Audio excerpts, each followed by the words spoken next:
On today's episode of Locked On Raptors, Pascal Siakam drops a 40-burger on the Boston Celtics for a big overtime win for your Toronto Raptors. They are now tied for fifth in the Eastern Conference, and we'll break down which of the top four teams in the East should the Raptors actually want to play. Plus, we got the dudes of the game to hand out. So much more coming on today's episode with Vivek Jacob from Raptors.com. Thanks for being here.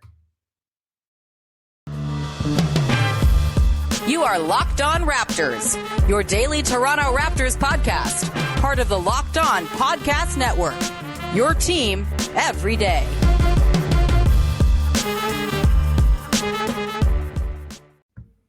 Hey, what's going on? Welcome to episode number 1147 of Locked On Raptors for Tuesday, March the 29th. I'm your host, Sean Woodley of RaptorsHQ.com. You can find me on Twitter, as always, at WoodleySean. You can find the show at Locked On Raptors. And, of course, you can find the podcast free and available wherever you get your podcasts. You can subscribe, follow, rate, review, all that good stuff. It's very appreciated. Plus, we're on YouTube. You can go subscribe over there. 1,750 subs, baby. Let's go push it towards 2,000 before the playoffs, please. It's much appreciated.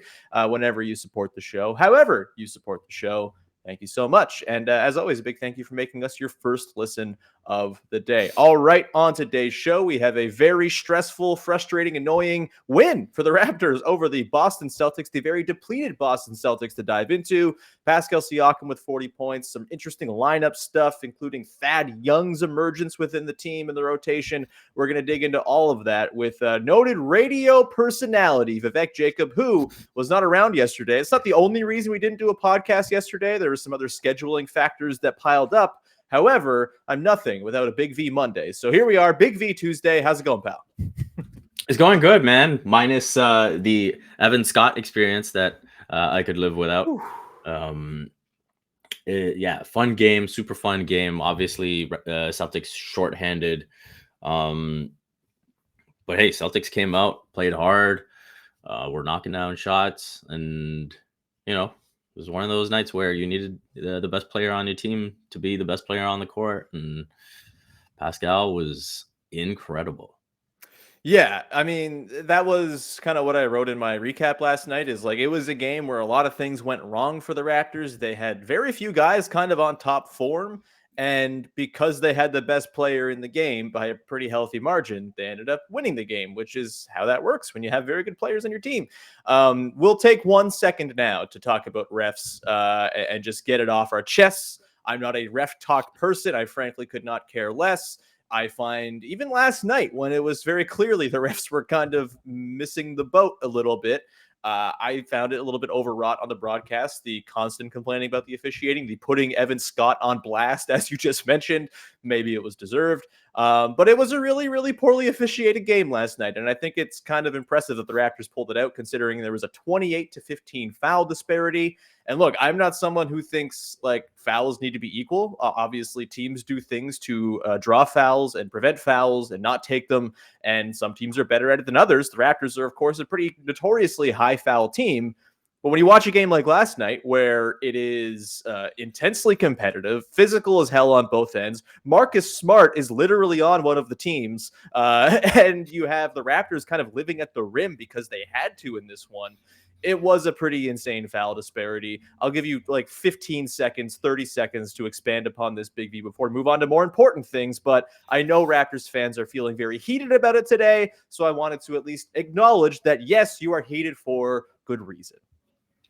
Yeah, I mean, I'm not one to go at the refs usually either, but I just felt like these are two teams. I think for me, you know, referees, when they come in, they should know the profile of both teams. And both these teams play physical basketball. And from what I watched, one team was consistently allowed to just keep hacking away. And the other team seemed like anything that they got their hands on was called for. Like, you think about that drive that Derek White had, and Gary Trent Jr. makes a clean steal, and it's Derek White thought it was clean. Actually, no. Well, if anything, Derek White was the one who pulled onto Gary Trent Jr.'s arm, and then you're calling Trent for the foul. I mean, stuff like that. That's inexperience. That's just not knowing what the players are trying to do. And again, you know, you talk about not knowing what the players are trying to do. You should know what Marcus Smart is trying to do each and every night. At this point. And so stuff like that is what gets under my skin. I mean, And again, this was a Raptors team that was looking to attack the basket every chance they got because Robert Williams is not in the game. Yeah. So It was a tricky one to watch and not like want to have an aneurysm. It seemed like Nick Nurse was fighting it in the post game as well. He really seemed like he wanted to get fined, at least in the section that I saw on Sportsnet after the game. And I didn't even mention boy. having to waste that challenge on that goaltend call. Like Yeah, stuff like ridiculous. that, you got to be 100% sure. Yeah. Like Anyway, we don't need to linger on that too much longer. Despite being fouled every time he drove to the basket, Pascal Siakam punked the Celtics' asses last night. It was wonderful to behold, and that really is, I think, the place to start here. Siakam goes for 40 points on 17 of 29, 13 rebounds, 1 assist, 3 steals, 2 blocks. Those 2 blocks came in overtime when he was on 5 fouls. He thought he was on 4 fouls, which is hilarious. Have you ever been like close to death, Vivek, and not realized it? And also, like, what's the closest you've been to dying without actually kind of registering until after the fact? I guess is question 1. And then question 2 is, how did you view Siakam's game? How do you think he got to that 40-point total with his sort of evisceration of the Celtics? There was this one time I was crossing the street and it was, the pedestrian sign was up. So, I was just walking across and then there was a car that literally came within inches of me. Ooh. And it was one of those things where it's like, okay, you realize it's in your periphery and I look up and it's like, and then I guess they realized just in time. But I was like, what are you doing? Yeah. And then this guy had the audacity to roll down the window and say, "You're not looking. You're in the car." All right, sure. I had that happen like 2 weeks ago, actually. I was at a grocery store in a parking lot, and a nice old lady was crossing the street with her cart, and then another old lady was making a left turn and absolutely walloped this poor woman in the middle of the parking lot. Thankfully, she was okay. She went to the hospital and stuff, but it was, I was viewing my future because she was like 3 steps in front of me, and this woman was not looking anyway. So, it's scary stuff out there. But Pascal Siakam made it scary stuff for the Celtics. Again, how did you kind of take in his game last night? How do you think he got to 40 points against that Celtics defense, which was very foul-y, but very, very good and intense as well? Yeah, I think there was a stage in the first half where you could see the Raptors kind of identified that, hey, Daniel Tice is not going to be able to stay in front of Pascal Siakam. Scotty Barnes is going to be able to get the separation that he needs to. And so that's what they kept going to. And, Siakam is at that stage, at that level where you try to cover him one-on-one, he is going to find a way to expose you. And I thought he was super effective with that. Might have been a case of the Celtics saying, hey, you get yours. And if everyone else isn't getting theirs, then we're okay. Sure. Obviously, they tried to change things up in the second half. And I think that's where Pascal, once again, he's able to read the game beautifully. He's making kickouts. He's making passes. Obviously, the Raptors weren't shooting the ball well, so a lot of those passes weren't rewarded. But I think when the game was on the line, and you could sort of see it building, especially when the Celtics were up, whatever it was, 6-8 points, where Pascal was kind of like, hey, even if the double team comes, I'm going up here. Yeah. And then, he makes, those 2 huge free throws. He had that tough mid-range fadeaway over Theis in the overtime. And, it sounds cliche, but those are some of those best player on the team stuff that you want to see. And, for Pascal to get it against the Celtics too, obviously you would have liked Tatum and Brown and all of them to be there, but I'm sure on some level, deep down inside, it felt good. Yeah, I mean, this was a game where Fred VanVleet was clearly not 100%. It was being harassed by Marcus Smart the entire game, as one is wont to do when you're being guarded by Marcus Smart. It's not a picnic. Gary Trent Jr. returned Didn't look 100%. Looked like his handle was a little wobbly. He had some finger stuff going on, and his hands were all shaking and stuff. He just wasn't there as like a point of attack guy either. Could not get any separation against the defenders of the Celtics. And then OG Anunoby, I thought, like, was very vitally kind of serving catch and shoot duty and wasn't asked to do much with the ball in his hands. So it really left it to Siakam and Barnes to be the guys to go size up those matchups and really get into the teeth of the defense. Barnes had himself a bit of an uneven game. I thought he started out pretty well and tailed off pretty steeply by the end. He fouled out, of course, didn't close the game, which we'll get to actually in the due to the game to close things out. I have some interesting thoughts on that, baby. A premonition I had came true, as it turns out. But yeah, it really did fall to Siakam as the only real avenue to creating advantages in the half court. And he was incredible. I mean, this was even a game where Chris Boucher and Precious Achiuwa were not at their best offensively, at least. I mean, they still remained incredible on the other end of the floor, but they combined to go 5 of 19 from the field. It was a game where a lot of things went wrong, but because Pascal Siakam was there, it really just kind of was a balm for the entire thing. I was thinking about this last night, and we're going to get into the playoff picture in the Eastern Conference and the teams that the Raptors should be hoping and not hoping they play. Spoiler alert, I want nothing to do with the goddamn Celtics. But if you're sort of taking a draft of the guys in the Eastern Conference going into the postseason, I made the point last night, and very few people disagreed with me, if any, that like Siakam's going no lower than like 5th in a straight draft of the guys you want on your team in a postseason series in the Eastern Conference. For me, it's like KD, Embiid, Giannis, Jason Tatum ahead of him. And after that, I would take Siakam over anybody else in the field. He's playing that well. It's not a homer pick. He's just been unbelievable. He's a two-way force. He doesn't come with the volatility that like a guy like Jimmy Butler or Kyrie Irving might come with. I'm like fully sold on Pascal, and the way he's operated under these really difficult circumstances as well all season long, to me, suggests that it's going to translate pretty well to the postseason as well. What say you about Siakam and his sort of fit in the Eastern Conference hierarchy ahead of the playoffs? Yeah, I think that's a really interesting conversation, and I think you're probably right with that.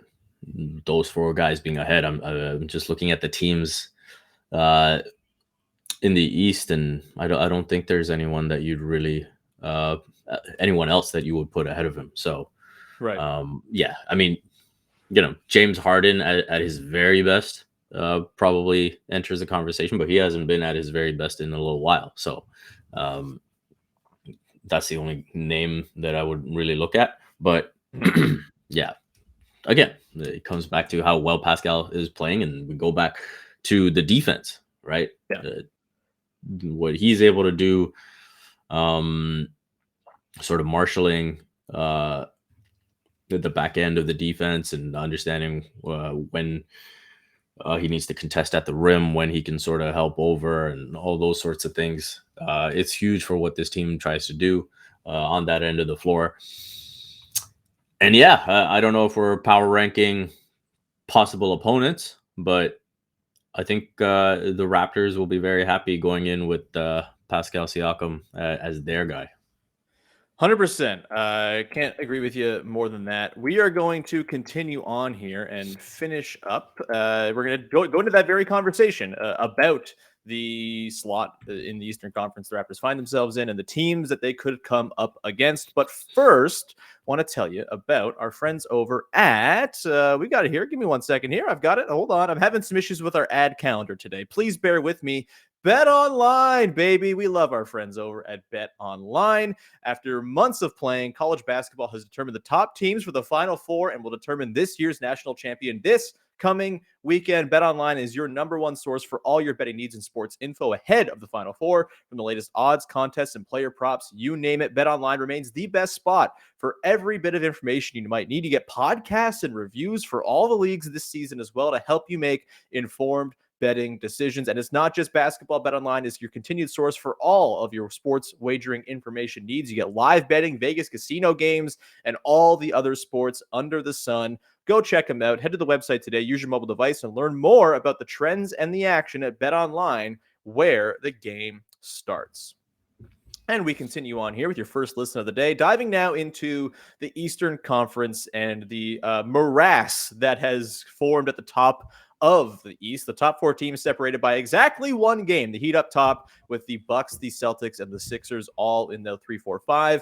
The Raptors tied with the Bulls now for 5th. The Bulls have the tiebreaker, but the Bulls are also trending in some kind of bad way. They play the Wizards tonight on the second night of a back-to-back after losing to the Knicks. Good luck, Bulls. It's not looking great for them, and it only gets more difficult from here down the stretch. So with that, Vivek, we've talked about this a little bit, and sort of, when the Raptors played the Sixers, we brought it up a little bit as well. But where are you at right now when it comes to the preferred opponents among those top 4 teams in the East for the Raptors in the first round? Is there one that you're like kind of sizing up and saying, ooh, there's like an upset waiting to happen? Are there like clear like 4-game sweeps for the Raptors that things go the wrong way? Where are you at when it comes to the East hierarchy and which teams you'd prefer among those top 4 in a first round series? Yeah, to be clear, when we say preferred opponents, we're just saying, most likely to upset, not a series where the Raptors would be favorites in. Sure, 100%. They're not favored in any of these series, for sure. Yeah. So I would probably want Philadelphia. I think the Raptors match up pretty nicely in terms of maximizing their strengths against Philly's weaknesses. Being able to get out in transition, being able to muck up the half court the way they do. I think that's something that the Raptors would enjoy. And then when you power rank below that, because of Miami's lack of offense, I would put them 2. I think it would obviously be a crazy coaching matchup between Spoelstra and Nurse. And something we were pretty close to seeing in the bubble, but oh well. So yeah, I'd probably go Philly 1, Miami 2. Without Robert Williams, I'll put Boston 3, and then Milwaukee as the least desirable. I think all of those are very well taken points. I would probably flip Miami and Philly. I think the Raptors have put together a pretty good game plan for Joel Embiid. He shoots worse against the Raptors than he does against basically anybody else, right? Like it's a pretty tough sledding thing out there for him.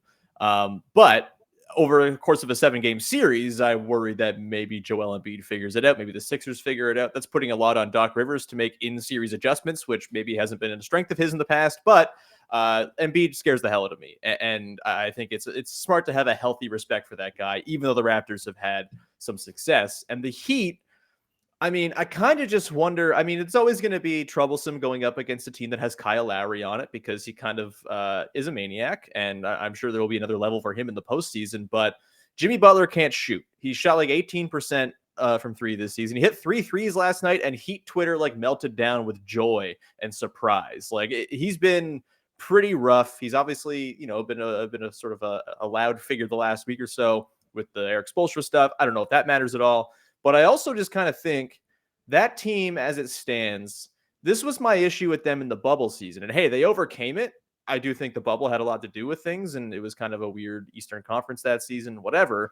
But I find that the best Heat lineups kind of always have one weakness on one end of the floor or the other. And I like Tyler Hero, for example, is so essential to them being able to score in the half court. But if he's on the floor, guess what? The Raptors are targeting him every single time down the floor with one of Siakam or Barnes or OG or Fred or Trent. Like they're just going to be merciless in that. Same goes for Duncan Robinson. Same goes for, Max Strus. Same maybe goes for 38-year-old PJ Tucker or 36-year-old Kyle Lowry. Like it feels like with the way the Raptors play and as they've evolved over the course of the season to become this team that can really hunt matchups and just kind of focus on that and have the offense flow through that, the Heat feel like, to me, maybe the team you can most comfortably do that against. And their offense has been so sticky and their crunch time offense has been just complete ass. They haven't figured out how to close games just yet. I kind of think I like, I'm not saying the Raptors are favorites against any of these teams, but like I think it's far closer to like a 55-45, 60-40 in favor of the Heat in that potential matchup, where I'd say it's probably like if you play 100 series between the Raptors and Sixers or Raptors and Bucks or Raptors and Celtics, the other team's probably winning those 75% of the time. So Yeah, the Heat feel like they got some real holes and feel potentially gettable to me. Am I being unfair to the Heat? Is it like a sort of thing where they've been, so inconsistent in terms of their lineups this season that maybe you can't judge any one section of their season as to what they are? Maybe you just got to kind of take the whole talent as a whole, or do you have concerns as well about their postseason viability? Well, I think the one thing I would say is their ceiling as a 3-point shooting team is quite high, even if, Sure. Jimmy Butler isn't one of them. Yeah. Uh, and I do expect Kyle Lowry. I think Kyle Lowry is kind of doing the whole 2018-19 season thing where it's like, hey, when we saw that season when Kawhi was in the lineup, he was happy to defer and sort of enjoy it. And then when Kawhi was out of the lineup, you saw a guy that would average 20 and 7 pretty easily. So I think that's the Kyle Lowry that we're going to see in the postseason. And I have a lot of respect for that guy. So, but I will say a lot of this comes down to coaching. I will say this: if you flip the coaches, Eric Spoelstra to Philly and Doc Rivers to Miami, I would be begging for Miami. And I would be saying, I want absolutely no part of Philly, right? Yeah. And maybe that's just me personally how I view Doc Rivers in a playoff series, at least going up Sure. against Nick Nurse and the different things that the Raptors will throw. And maybe some of that is the recency effect of that last game against Philly, right? Where I'm sort of looking at the other guys on the floor and saying, Tobias, Georges Niang, Matisse Thybulle, like those guys aren't really intimidating me, Mm-hmm. And so, yeah, I definitely think it's close, and I can definitely see your reasons for going with Miami. I wouldn't have any problem with someone saying, yeah, Miami's the one.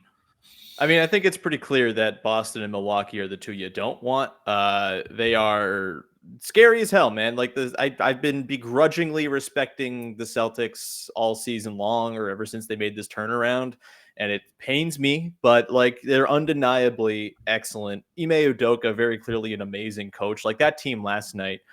Obviously they didn't have the offensive firepower to really keep pace. By the time it was all kind of over. But I mean, they kept in it just well enough with their defense because they're really well coached and really well schemed. And I want no part of that. Yes, the Robert Williams injury hurts, but like I think a little bit is being made too much of their sort of lack of depth. I mean, they can slide Al Horford down, swap Derek White into the starting five. Maybe that's a little bit small for a series against the Raptors, but like Jason Tatum's huge. Jaylen Brown's big dude. Like Marcus Smart plays like he's a 6'8" Patrick Beverly who actually has basketball talent. Like he's begrudging respect all around for that whole team, Marcus Smart included.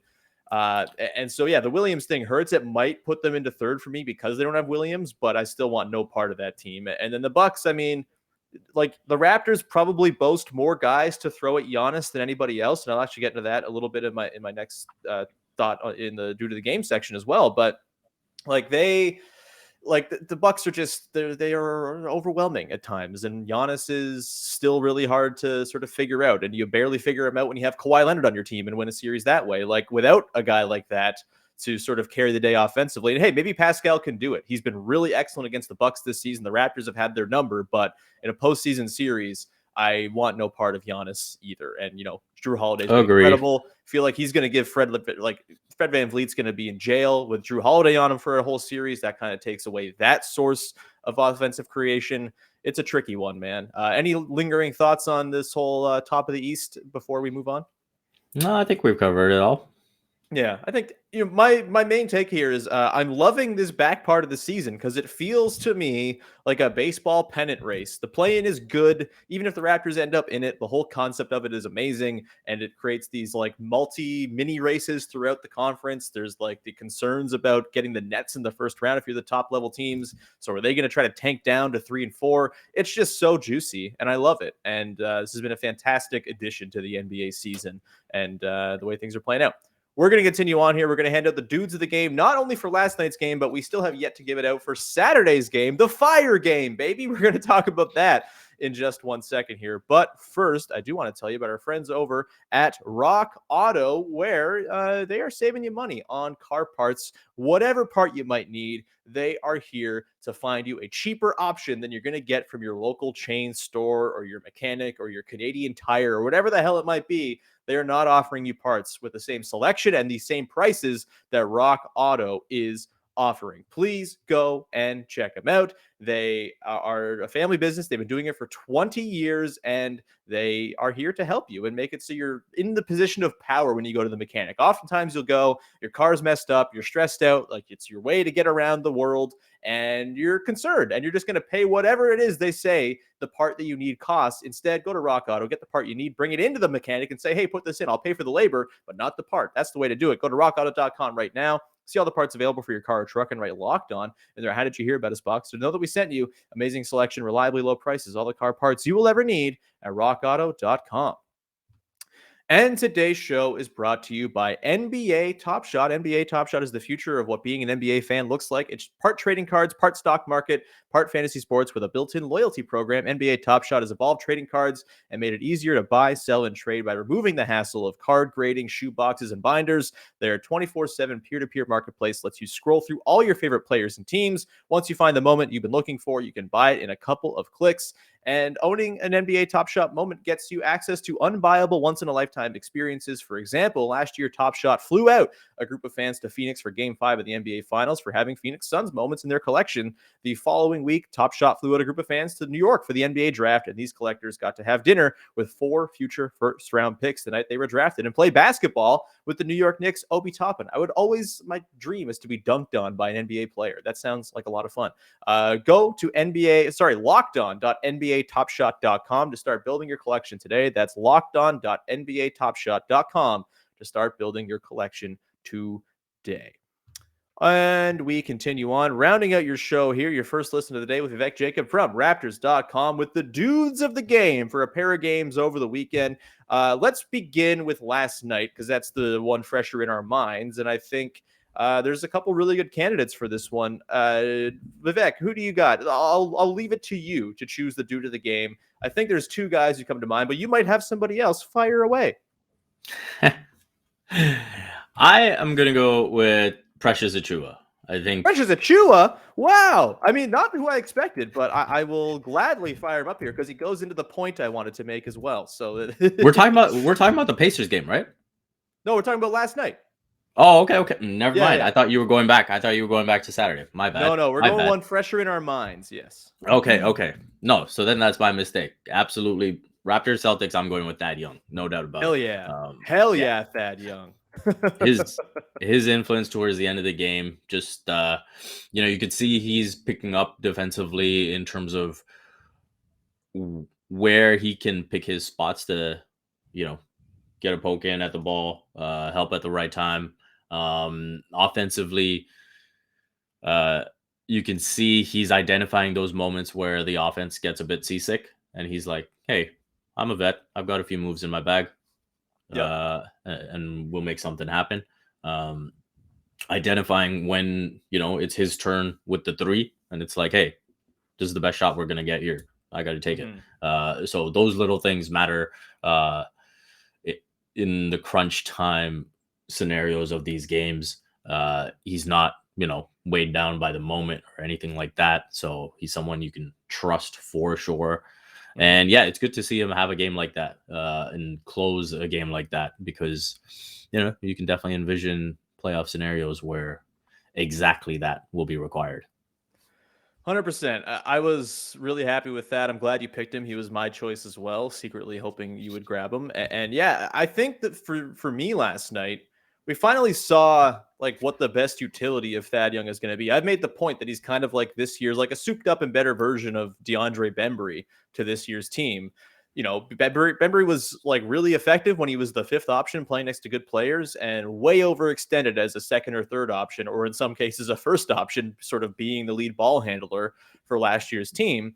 And I think the same kind of thing applies with Thad Young, where when he's able to be a low usage guy, finish up plays, be an offensive rebounder, and just sort of connect with his playmaking. And obviously he offers incredible defense too.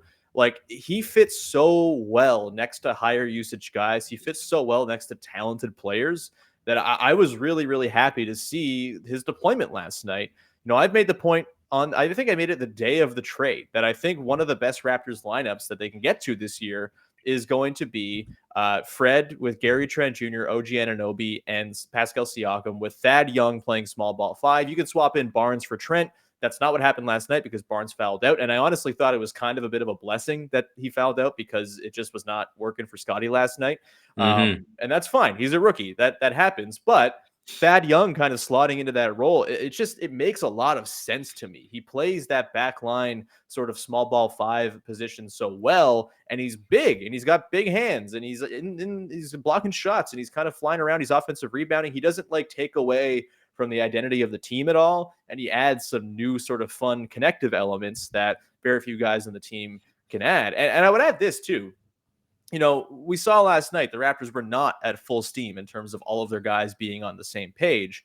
And I don't know if you would call this team versatile in sort of the traditional sense in that they can play all sorts of different styles. Like they've really kind of gone all in on this one style. But I will say they have enough guys now who I trust to execute the scheme that they're versatile in the options they can go to on a given night, right? If Precious Achiuwa is not working one night, they can swap in Thad Young. If Scotty Barnes is having a night that's not going super well, you can put in a Boucher or a Young or like they just have a lot of guys who do the same things really well. And it gives you a little bit of cushion if a couple of those guys aren't playing well, and you can still play the way that you want to play as intended without having to totally throw out the playbook and figure out a new way to go and win games. Am I being overzealous about the sort of depth of options that the Raptors have right now? Maybe it's recency bias that I've kind of gained trust in a lot of these guys, but like, I don't think it's crazy. I feel like they have 7-8 guys who can all execute the scheme they want. And so on a given night, if 3 of them are off, they still have, room to work with and margin for error. No, I actually think it's a really great point that you've made, because when a lot of people will say, oh, depth doesn't matter as much in the playoffs. And yeah, you play rotations tighter, but depending on what a series presents, there are certain options that present a better path to victory than others, right? Sure. And so in that sense, the rotation can change, right? Think about, during the Raptors championship run, first couple series, Fred wasn't so hot, right? Yeah. And so you need to be able to turn to, for example, Serge and Mark as a 2 big lineup, and different options that you might not have considered before. And in the same way that you're presenting this point, it's like, hey, if one combination we saw that starting 5 wasn't too hot, it isn't going for you, and you slide that in there, who in theory offers similar things but does it a bit differently, then that can work. And so it's about just having different options to go to that might, we saw on this night that Precious Achiuwa and Chris Boucher weren't knocking down the 3 ball, but again, Thad Young was, right? And so little things like that are where you see the depth kind of making a difference.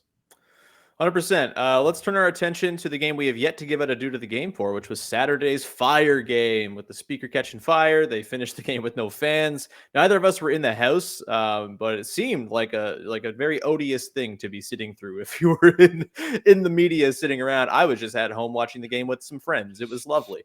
But due to the game, we got to hand it out. I have one sort of honorary one, not traditional, but you said Precious Achiuwa, so we'll go Precious Achiuwa, and then I'll offer my point at the end. But why you got Precious as your due to the game? I'm guessing it's because he was raining fire from his fingers.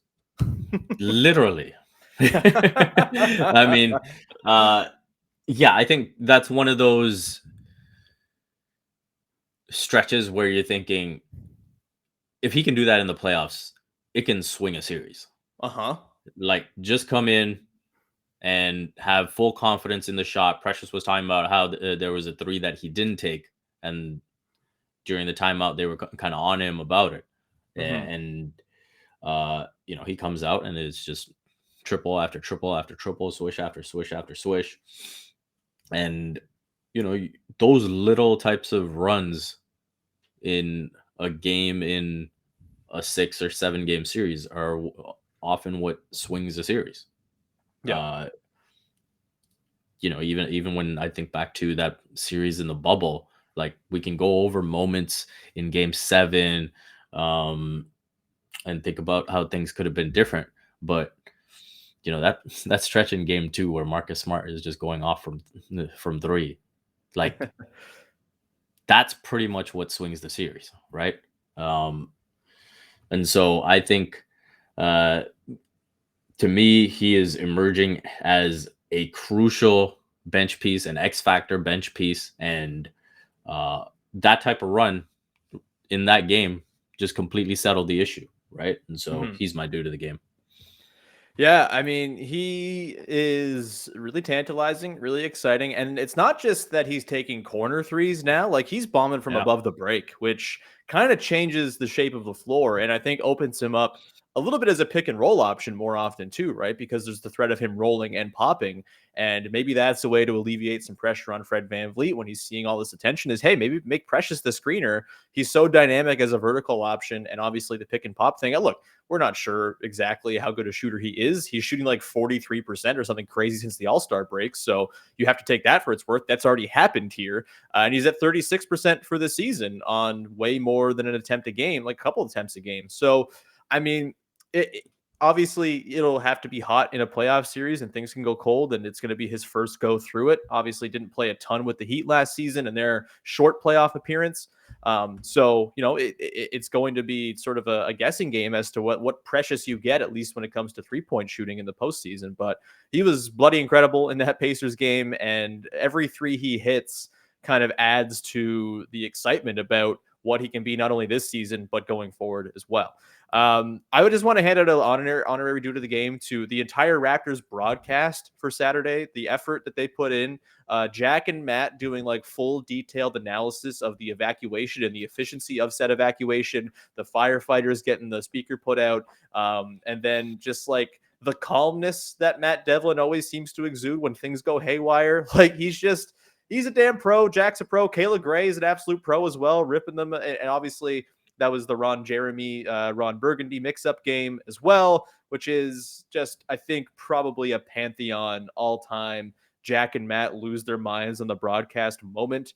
Like I had to rewind it like 3 times. I was having the most fun in the world watching that all go down. But just wanted to give an honorary shout out to them because the Raptors broadcast, I think, top to bottom this year, between Matt and Jack as your typical TSN team, Matt and Alvin as the typical Sportsnet team, but obviously with Megan McPeak subbing in, Amy Audibert has been on the broadcast quite a bit as well, doing sideline, doing color, and then you've got Kayla Gray, you've got Danielle Michaud, you've got Leo Routens, I think, in a really nice role for him, Sam Mitchell. The Raptors broadcasts have kicked ass this year. Last night in the ref talk, maybe a little bit notwithstanding, but just wanted to give a shout out to the entire crew. The Raptors fandom is quite blessed to have a wonderful collection of people calling their games. So, but Paul That's Jones well said, too. man. Yeah, they're kicking ass. All former podcast guests, so I have to be nice to them. But if we want them on again, but no, I do earnestly mean it. It's been really fun to watch games this season, and they've been doing a great job. Even last night, Jack might have been a little over the top with the refs, but it was an over the top that was like manic and hilarious. So it still was not without its charms. So we will wrap it up there. Big V, thanks so much for hanging out and talking about a big game last night. We will reconvene tomorrow morning ahead of the Raptors-Wolves game. Probably do a mailbag tomorrow or something like that, unless there's a bigger topic to kind of tackle in the meantime that comes up. But until then, thank you so much. Big V, anything you'd like to promote? Usual stuff. You can check out my work at raptors.com, CBC Sports.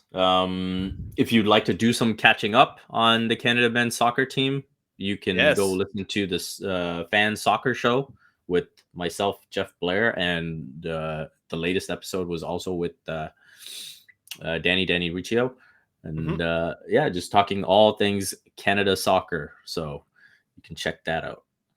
Yeah, highly recommend you go do that. The game on Sunday, I was there. It was like a lifetime sporting event, man. It was like you knew they were going to win going in, but then when it happened, it felt even better than you could have imagined. It was a delight. So glad you got to break it all down, even if it came at the expense of a Monday podcast with you and left me in disarray on a Monday morning. Well worth it, because you did a wonderful job, and can't wait to hear you back on there again. The World Cup draw is on Friday. Okay, I guess we have to care about this all over, like, for the first time ever. Unbelievable. Anyway, thank you so much. We will talk to you again on Wednesday with another episode of Locked On Raptors. Go make your second listen of the day, Locked On NBA, as they are covering the whole league in a wonderful, wonderful way every single night. Raptors surely on the docket for this morning's episode, so go check that out with a new crew each day across the week, breaking down the night's action. And we will talk to you again on Wednesday with another episode of Locked On Raptors. Bye-bye.